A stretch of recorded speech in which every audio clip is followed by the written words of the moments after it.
Praise the Lord. आप सबको जय मसीह की। परमेश्वर का धन्यवाद देता हूँ एक बार फिर से कि परमेश्वर ने मौका दिया है इसके जीवित वचन के ऊपर हम मनन करें। और आज एक बाइबल का एक शब्द है, नए नियम का शब्द है ले पालकपन। आज इस पर मैं बातचीत करूँगा और इसका क्या अर्थ है, इसकी परिभाषा क्या है, इसके विषय में मैं आज आपको बताऊँगा। क्यों ये शब्द बाइबल में आया है, क्यों ये शब्द नया नियम में लिया गया है, इसका अर्थ मैं आपको बताऊंगा। सारी बातों को अच्छी तरह से समझाऊंगा। इसलिए मैं आपसे गुजारिश करता हूं कि पूरा वीडियो देखिए ताकि सारी बात आपके समझ में आ जाए, और इस वीडियो को शेयर भी कीजिएगा ताकि बहुत से लोग इन बातों को जान सकें। मैं आपका दोस्त पास्टर राज मैसी आपसे मुखातिब हूँ और आप देख रहे हैं मेरा यूट्यूब चैनल जिसका नाम है ब्रदर राज मैसी। अगर अभी तक आपने मेरे चैनल को सब्सक्राइब नहीं किया है तो अभी सब्सक्राइब कर लीजिए और बेल आइकन को ज़रूर दबाइए ताकि नोटिफिकेशन आपके पास पहुंचे और नया वीडियो बिना व्यवधान के आप तक पहुंच सके। मेरे वीडियोस को लाइक कीजिए, शेयर कीजिए और कमेंट सेक्शन में आकर मुझे ज़रूर बताइए कि आपको मेरा प्रयास कैसा लग रहा है। Praise the Lord. तो आइए शुरू करते हैं आज के इस वचन को, और वो शब्द है ले पालकपन। इसके विषय में आज हम देखेंगे। और ये मैं लिखा तो बहुत जगह है, लेकिन मैं एक पद आपको पढ़कर बताऊंगा। पहले रोमियो की पत्री है, उसका 8 अध्याय और उसके 15 पद से मैं पढ़ रहा हूँ। ये लिखा है, क्योंकि तुमको दासत्व की आत्मा नहीं मिली कि फिर भयभीत हो, परंतु ले पालकपन की आत्मा मिली है, जिससे हम हे अब्बा हे पिता कहकर पुकारते हैं। ले पालकपन की आत्मा हमको मिली है, जिससे हम हे अब्बा हे पिता कहकर हम प्रभु से प्रार्थना करते हैं, परमेश्वर से प्रार्थना करते हैं। ले पालकपन का अर्थ है लेकर पाले हुए, यानी कि अडॉप्ट किए हुए, गोद लिए हुए। और हम देखते हैं कि प्राचीन काल में जो निसंतान धनी लोग होते थे, जो पैसे वाले लोग होते थे, वो बहुत से बच्चों में से किसी एक को चुनकर उसे गोद ले लेते थे और वो उनके घर का उत्तराधिकारी बन जाता था, और पिता के बाद उसका दूसरा ओहदा होता था और वो वारिस भी बन जाता था। आपको याद होगा उत्पत्ति 15 अध्याय में जब अब्राहम परमेश्वर से शिकायत कर रहा है कि तूने मुझे कोई संतान नहीं दी, तब अब्राहम ने एक बात कही है वहाँ पर। आइए उसको देखते हैं क्या लिखा है। 15 अध्याय और उसकी 1 से 3 आयत तक मैं पढ़ूँगा। यहाँ लिखा है, इन बातों के पश्चात यहोवा का यह वचन दर्शन में अब्राम के पास पहुंचा कि हे अब्राम, मत डर, तेरी ढाल और तेरा अत्यंत बड़ा फल मैं हूँ। अब्राहम ने कहा, हे प्रभु यहोवा, मैं तो निर्वंश हूँ और मेरे घर का वारिस यह दमिश्क के एलीआजर होगा, तो तू मुझे क्या देगा। यहाँ पर अब्राहम कह रहा है कि मेरे घर में जो मेरा जो गोद मैंने ले रखा है एलीआजर, क्या वो है ना, यहाँ पर क्या नाम लिखा है, दमिश्की एलीआजर, क्या ये मेरा वारिस होगा। तो इस तरह से जो धनी लोग होते थे प्राचीन काल में, वो किसी को अडॉप्ट कर लेते थे और उसको अपना उत्तराधिकारी बना लेते थे। लीगली कानूनी तौर पर सारे कागजी काम करके उसको अपना उत्तराधिकारी बना लेते थे। ये है लेकर पालना, यानी कि किसी और का बच्चा हमने ले लिया, सारे लीगल काम करके और कानूनी तौर पर उसे अपना बना लिया और उसे उत्तराधिकारी बना दिया घर का, और पिता के बाद दूसरा ओहदा उसका होगा घर में। तो हम देखते हैं कि ये प्रथा जो है वो शुरू से ही चलती आ रही है। आज भी इस प्रथा को माना जाता है, आज भी लोग बच्चों को गोद लेते हैं। और इसका जीता जागता उदाहरण है इज़राइल। हम देखते हैं कि इज़राइल को बहुत सी जातियों में से परमेश्वर ने क्या किया है, चुन लिया है। बहुत सी जातियों में से परमेश्वर ने इज़राइल को चुन लिया, क्योंकि बहुत सारी जातियां थी, उनमें से एक सिर्फ इज़राइल था जिसको परमेश्वर ने अपनी संतान बनाकर अपने पास रख लिया। आइए एक वचन देखेंगे हम, निर्गमन की पुस्तक उसका 4 अध्याय और उसकी 22 आयत। निर्गमन 4 की 22 में इस प्रकार से लिखा है, और तू फिरौन से कहना कि यहोवा यूँ कहता है कि इज़राइल मेरा पुत्र वरन मेरा जेठा है। इज़राइल मेरा पुत्र वरन मेरा जेठा है। यानी कि परमेश्वर ने सारी जातियों में से सिर्फ इज़राइल को चुनकर क्या बना लिया, अपनी संतान बना लिया।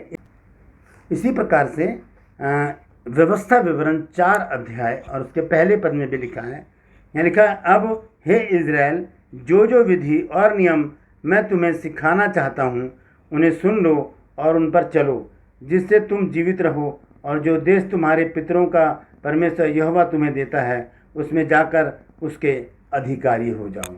तो एक उत्तराधिकारी हमें मिल जाता है जब हम किसी को गोद लेते हैं। तो इसी तरह से इज़राइल को परमेश्वर ने अपना जेठा, अपना पुत्र बना लिया। बहुत सी जातियों में से परमेश्वर ने उसको चुन लिया। अब हम देखते हैं नया नियम में, जहाँ पर इस नाम को लिया जाता है, जहाँ पर ले पालकपन का जिक्र है, क्योंकि पुराना नियम का ये शब्द नहीं है। ले पालकपन जो है वो नए नियम का शब्द है।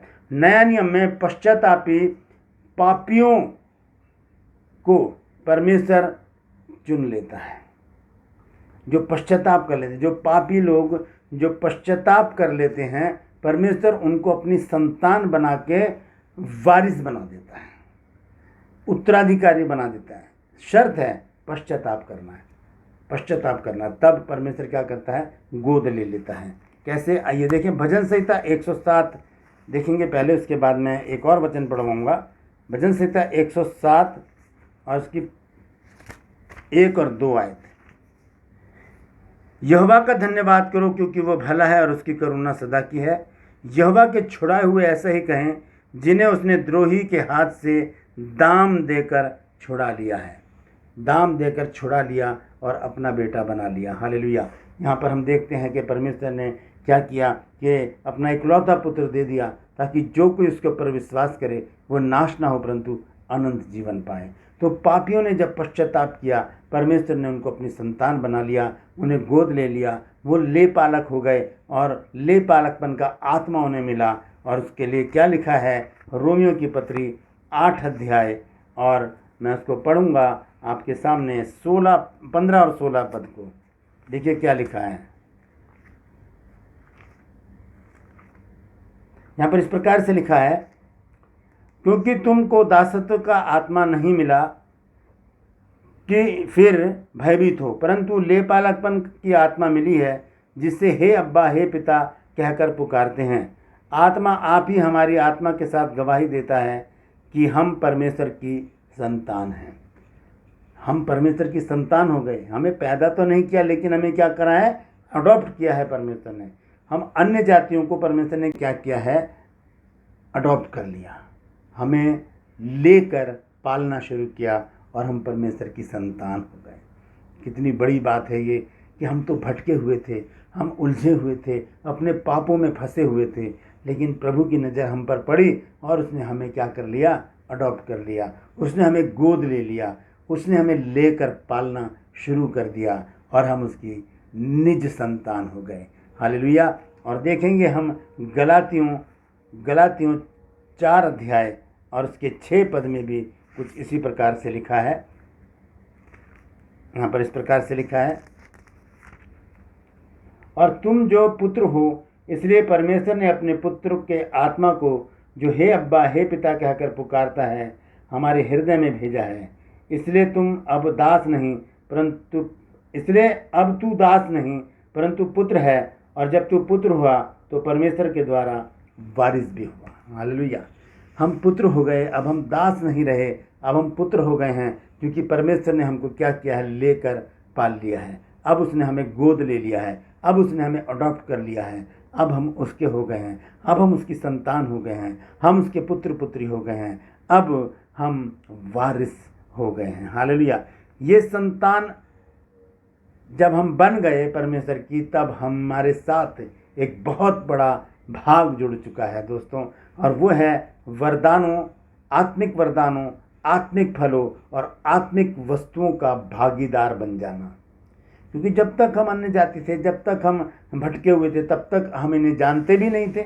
अब जब हम लेकर पाल लिए गए हैं, जब हम अडॉप्ट कर लिए गए हैं, तब हम सब कुछ जान गए और हमें पता है कि अब हम आत्मिक वरदानों के भी भागीदार हैं, अब हम आत्मिक फलों के भी भागीदार हैं, और हम आत्मिक वस्तुओं के भी भागीदार बन गए हैं। अब हम आत्मिक वस्तुओं के भी भागीदार बन गए हैं। आइए अंत में एक वचन पढ़ के मैं समाप्त करूंगा। रोमियो 8 अध्याय और उसका 17 पद देखें क्या लिखा है।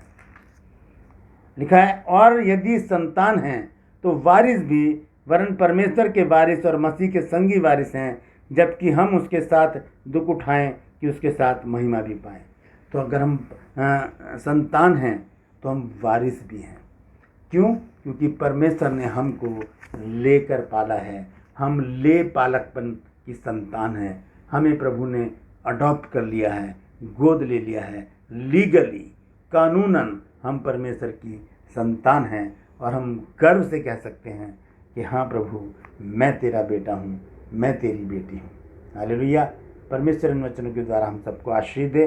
यदि आज आपने कुछ नया सीखा है तो कमेंट सेक्शन में आकर ज़रूर बताइए मुझे, और इस वीडियो को शेयर कीजिए ताकि और भी लोग इन बातों को जान सकें। यदि अभी तक आपने मेरा चैनल सब्सक्राइब नहीं किया तो अभी सब्सक्राइब कर लीजिए और बेल आइकन को दबाइए ताकि नोटिफिकेशन आपके पास पहुंच जाए। परमेश्वर आप सबको आशीष दे। Praise the Lord.